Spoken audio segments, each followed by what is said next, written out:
হ্যাঁ, এই যে মাছটা, এটা হলো ফিচাটা, এটা হলো চাকাটা, মানে মাথাটা, এই যে মাথাটা। আর এই মাছটার ভিতরেও আমি জানি না যে এই ডিমটা হয়েছে। আচ্ছা, আমি পেয়েছি, ডিম হয়েছে, ভালো কথা। আর এই যে পেটি দেখেন মাছ, এটা বাজার হইলো বড়বাড়ি জয়বাংলা রোড, আওয়াল সরকারের বাজার। তো এই যে এরা যে মাছটা কেটে দিছে, আমায় মাছটা কেটে দিছে, ভালো কথা। এই পেটির চাকার যদি এইভাবে ছেও করে থাকে এভাবে করে, তা তো 4 টুকরা হবে। আমি পাই কত? 3 টুকরা। এরা মানে, আর এটা যদি এরকম করে কাটে তাহলে নিশ্চয়ই তো 4টে পিস হবে। এখানে গেলে কোথায়? আচ্ছা, আর এত বড় এই মাছটার, এটা কোন মাছের চাকা?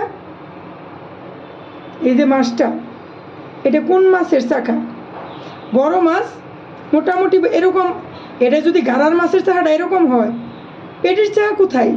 পেটির চাকা কি এইটুকি পেটির চাকা? এটা কি ধরনের কাটারা মাছটা কাটছে? ওরা মাছ কাটে, ভালো কথা। ওদের ওখানে কেন কাটায়? ওদের ওখানে কাটায় যে যাতে চাকাগুলো সুন্দর হয়, দেখতে ভালো লাগে। বড় মাছের চাকা বড়োভাবে কাটলে, সুন্দরভাবে কাটলে ভালো হয়। অযথা এইটুকু পেটির চাকা, এটা থাকবে অন্তত 4 পিস বের হবে, কেন 3 পিস? আচ্ছা দেখেন, আরেকটা কাটছে, এই যে আরেকটা কাটছে, এটা ওনাকে কি এইভাবে চেও করার কথা হয়েছে?